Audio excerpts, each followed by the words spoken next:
por um processo de entendimento que a vida é constituída de arrependimentos e de oportunidades para mudanças. Deus sempre nos dá uma chance para mudar. Tem pessoas aqui que estão desistidas do ministério, que estão desacreditadas em si mesmas, que têm dificuldades de se relacionar em família e também com os seus discípulos ou na igreja local. Mas eu quero dizer para você que Deus tem um plano tremendo para a sua vida, uma formação de identidade. O que você está passando não se chama destruição de personalidade, mas construção de um novo tempo. E Deus vai construir uma bênção poderosa na sua vida, uma personalidade tremenda, que você vai tocar essa geração, em nome do Senhor Jesus Cristo. Se isso é verdade, se expresse com aplauso e um grito de júbilo ao Senhor, porque Ele vai mudar a nossa história, e Ele vai construir a nossa história. Mas não é qualquer pessoa que tem a capacidade assimilativa e tem a paciência de esperar 29 anos para que uma bênção se materializasse. Abraão, levou aproximadamente 13 anos, um bar mitzvah, só de expectativa de Ismael para frente, esperando de Deus uma resposta, esperando de Deus a bênção pelo útero legítimo, esperando de Deus que se completasse aquela promessa por aquela palavra liberada.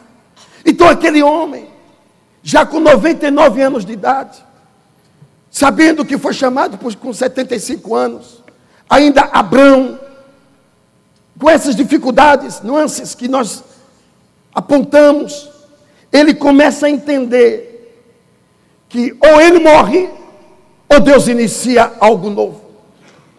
Ou ele morre, ou Deus muda o seu plano de vida. Ou ele morre, ou Deus se apressa para que a promessa se cumpra. Então, nós vamos encontrar em Abraão tantos planos frustrados, tanto de sabores. E quando Deus chega para ele, que ele faz a promessa, ele tinha que pagar duas dívidas. Ele tinha que pagar a dívida de Adão até Noé. Ele tinha que pagar a dívida de Noé até a geração dele. Então era um homem que, quando ouviu o histórico, que começou a promessa em Gênesis 12, eu te farei uma bênção, eu vou engrandecer o teu nome, mas tem um detalhe nisso tudo: você será restaurador de família. A sua missão, o seu legado é restaurar a família. E essa missão e esse legado nosso também não é ser só família modelo, mas é restaurar as famílias. Somos restauradores de família, porque a bênção de Abraão, se nós somos filhos de Abraão, o legado é esse: as famílias que passarem por nós serão poderosamente abençoadas. Uma mudança radical, Deus fazendo algo novo. E este homem olha que Adão e Eva não cumpriram aquele legado de deixar uma geração e uma descendência marcada com a presença de Deus. Tem um filho marcado e tem um filho que recebeu óbito por causa do ciúme e inveja do seu irmão. Em compensação, fica um outro filho que sai vagando pela terra, que vagabundo, no texto que aparece, significa indivíduo sem direção. Então aquele homem ficou sem direção por muito tempo. E aí a gente vê que a família de Adão, a família desse casal, não era uma família referência para mudar outras famílias. E você sabe que teologicamente já existiam outras famílias. E ele tinha que tocar essas famílias. Com uma delas, um membro de uma dessas famílias casou-se Caim. E também nós vemos que Noé teve uma oportunidade tremenda de purgar essa situação, de mudar esse histórico cataclítico. Tudo isso que estava dentro de um processo, o qual a esperança toda ficou em Noé. E Noé, depois que entra naquela embriaguez, construindo a vinha que Deus não mandou, Noé entra numa dificuldade, e por causa de um ato ainda teologicamente não confirmado, a gente pode fazer exegese que quiser, mas nós não temos sedimentação para afirmar, como alguns teólogos afirmam, o problema de Cã.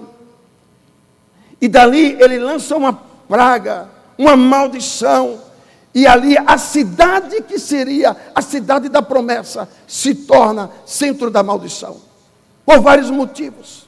Um deles, pela inadimplência social. Segundo, pelo fator da imoralidade, a sodomia. E aquela cidade, a qual está ali, que era uma vergonha para a época, Deus chama esse homem, Abrão, e lhe dá de presente essa cidade. Mas que tipo de chamada é essa? Me tira de Ur dos Caldeus, me tira do berço do paganismo, me arranca dos braços da minha família, me coloca no deserto e me dá de presente Canaã, uma cidade cheia de estereótipos, uma cidade cheia de desgraça, e diz: essa é a terra da promessa, com duas qualidades de pessoas terríveis, os amorreus, que estavam ali dentro, que gestavam guerras, e que criavam problemas não só morais, mas problemas de outras ordens. Então esse homem, quando adentra nessa promessa, ele tem que virar um derrubador de gigantes, ele tem que ser um vencedor, e ele tem que aprender a construir o seu próprio caminho, porque não tinha ninguém lhe sinalizando. Por isso que ele se tornou patriarca da fé. E quando a gente quer buscar algo sedimentado no nosso espírito, e quando a gente quer uma esperança para tudo aquilo que Deus quer construir na nossa vida, nós olhamos para trás. Podemos ver Abrão, mas quando Abrão olhou para trás, viu duas frustrações, duas descendências falidas e uma promessa de restauração. Então Deus é assim, ele é esquisito, ele só presta para ser Deus, a natureza dele é de Deus. Quando ele quis raciocinar um pouco como homem, ele viveu 33 anos, depois disse: eis que eu vou e volto sem demora, e tem 2000 anos. Se ele dissesse: eu vou demorar um pouquinho,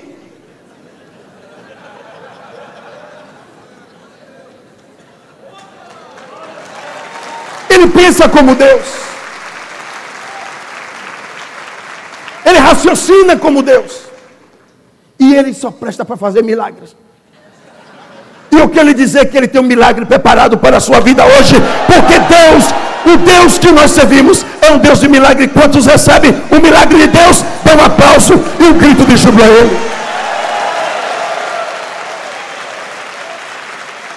Mas nós pensamos uma coisa, nós pensamos que sabemos uma coisa, mas nós não sabemos, e Deus sabe. E Deus sabe que nós não sabemos. E nós não sabemos que Deus já sabe que nós não sabemos. O que, apóstolo? Que nós somos filhos de Deus.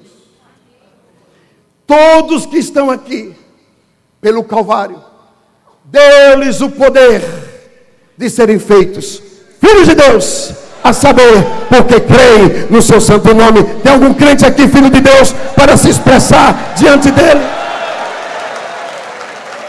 Mas esse filho, esse Iriu Tonteon, filho do Deus vivo, esse filho, até absorver caráter, até entender tratamento, ele fica embrutecido. E está escrito em Naum 1:7, que Deus é bom, e no dia da tua angústia, ele será a tua fortaleza, porque tu és filho dele. Dê um aplauso ao Senhor. Então os que estão, podem aplaudir com vontade, porque os que estão andando com ele, ele sabe quem é filho, e Deus é investidor.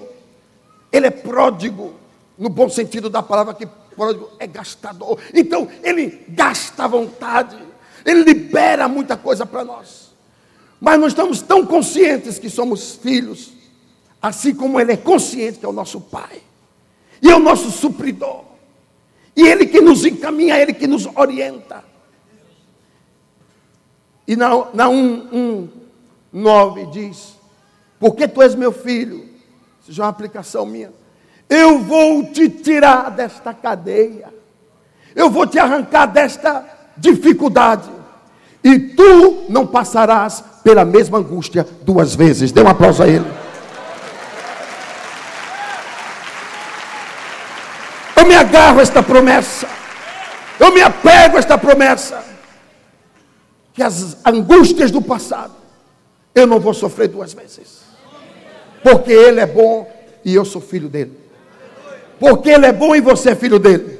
Porque Ele é bom e nós somos filhos do mesmo Pai. Graças a Deus. Temos em nós essa caminhada de desafio, consertar gerações. Somos homens e mulheres construtores de uma nova geração, porque esse é o foco da promessa. Deus quer que cada um repense na sua história e no seu histórico, porque Abrão era de uma descendência de nada, e é lá do nada que Deus nos chama. Eu não sou filho de pastor, não sou filho de evangélico, não tinha irmãos evangélicos, não tinha amigo evangélico. Meu histórico é diferente de muitos aqui. Não tive a bênção de nascer num lar cristão. Meu pai era espírita, minha mãe católica, ambos devotos. E no meio dessa confusão, no meio dessa genoma, nesse cruzamento, hemozigoto, heterozigoto, Deus faz nascer um profeta. Porque Deus faz o que Ele quer, como Ele quer, no tempo que Ele quer. Porque Ele é Deus e Ele raciocina como Deus. E ninguém vai impedir os planos e projetos que Ele tem. Nasci.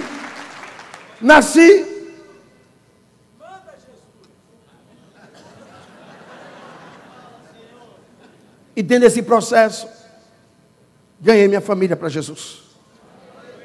Ganhei meus amigos de infância para Jesus.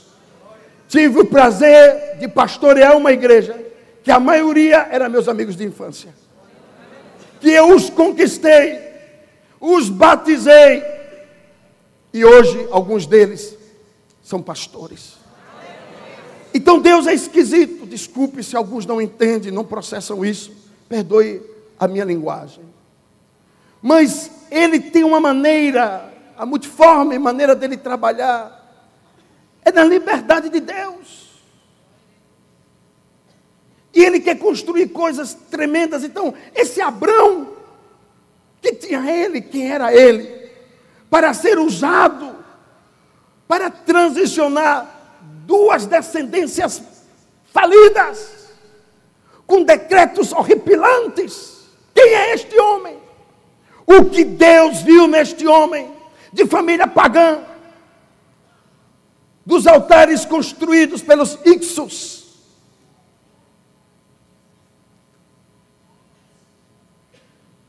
de comunidades sumerianas, mais de 140 comunidades, onde todos sacrificavam os primogênitos, onde os altares eram levantados só para orgias e sacrifícios, para servir a deuses estranhos. Quem é Abrão? Você sabe que o primeiro hebreu, que Abrão nunca foi judeu. O judaísmo foi pós o cativeiro babilônico. Ele sempre foi hebreu, porque ele veio do lado de lá, do outro lado do rio. E a palavra hebreu significa passar por processo para ficar limpo. Então ele teve que passar por um deserto para ficar limpo. Deserto limpo, os líderes, viu, irmãos? Esse aperto aí, esse arroxo, não é o diabo, não.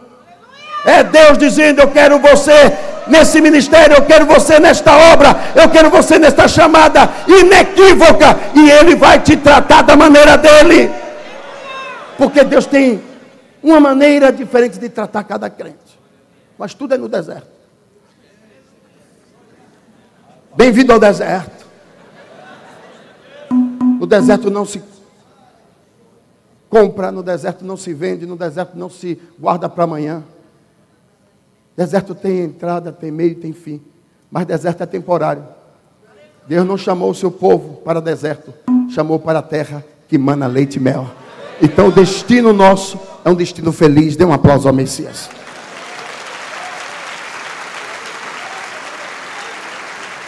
No final, vai ficar tudo muito bem. Vai ficar tudo muito bem. E Deus diz para esse Abrão: você vai construir uma nova história. E esse Abrão tem que entender que ele agora é o mentor, é o gestor de uma nova história. De uma história diferente.